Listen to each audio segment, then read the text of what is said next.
sheekadeenna waxay ku bilaabanaysaa wiilkan gudaha soo galaayo mashan xalfad ayaa ka jirto balse gacalsidiisa ayuu rabay inuu asaga xalfadda la dhigto waana wiil kale ayay la taagan tahay wayna ku faraxsan tahay xalfaddana asaga ayay soo waaxitaan wax xaggiisa fiirinayana ma jirto asaga wuxuu maleynaya in ay sugayso laakiin hortiisa ayaa afka wax la iskugu gelgelinaya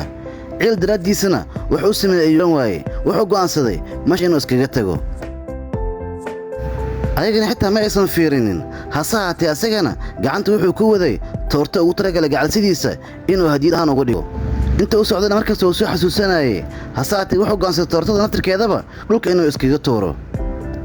inta tuurin ka horna gabareed ayaa gadaal ka qabsatay taasoo gaajaysnayd weliba waxay dhegaysay waxaana cuna ayaan u baahanahay haddii wax cuna ay ku jiraan dhulka ha ku tuurin gabadh yar dhibaato fara badan ee murug ayaa ka muuqatay asagana madax ayuu gacanta ka saaray wuuna ka naxay wuxuu go'aansaday toortada ayada inuu si wanaagsan u siiyo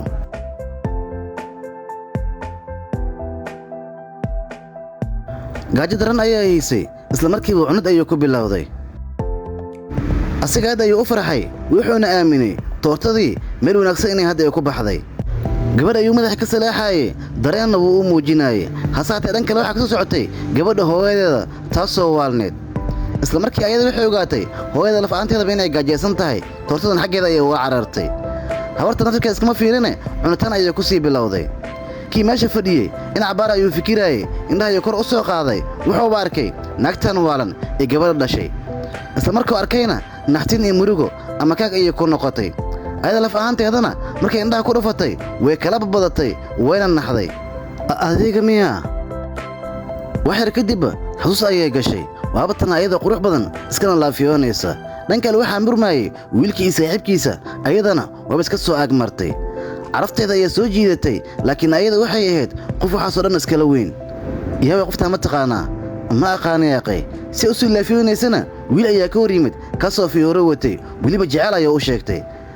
fiyoora bay ku gondoontay wayna u dhoola caddaysay hase haatee xanaaq ayuu isku beddeshay islamarkiiba dharbaaxshan way ku fidisay fiyoorihii waa ay ku turtay wayna ka dhaqaajisay kii kale meesha ay u taagna waa uu fiirinaayey sidoo kale saaxiibkiisana waa uu fiirinaayey kan ay ka tagtana aad ayuu u naxay fiiri qoftan saaxiib inaa qabatid ayaan kaa rabaa sharada ay la gelaysaa wax doontan waan ku siinayaa aniga qoftan oo keliya soo xergeli sharadkan aniga waan ogolaaday haddii aan fulin waayn rag miyihii ayaan ku dhahay laakiin wixii laga raba iska diyaari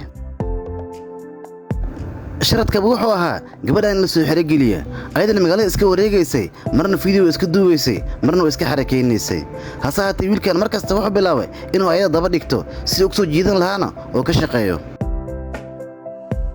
ayada taleefonka ku qulsaneed laakiin asaga kas ayuu iskugu dhigay intaysan dhicinna waa uu qabtay qorshihiisuna wuxuu ahaa marun inuu u soo dhowaado wareeyo fuuq ayaan ku dhahay indhaha weyn kale waxaad ku aragta ma laha maxaad ii kordhacaysaa ii sheeg aday iigu kordhacaya qaarim ku kordhicin nalaaf isla markii way ka dhaqaajisay asagana inuu la hadli koodii wayba u suurta gashay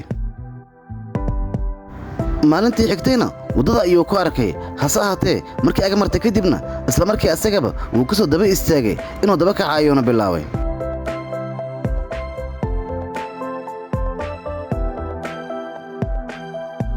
in cabaara kadib waxay dareentay in la daba socdo isla markiiba way soo fiirisay asaga ma is dhaqaajinin balse ayada haddana horteeda ayay u socotay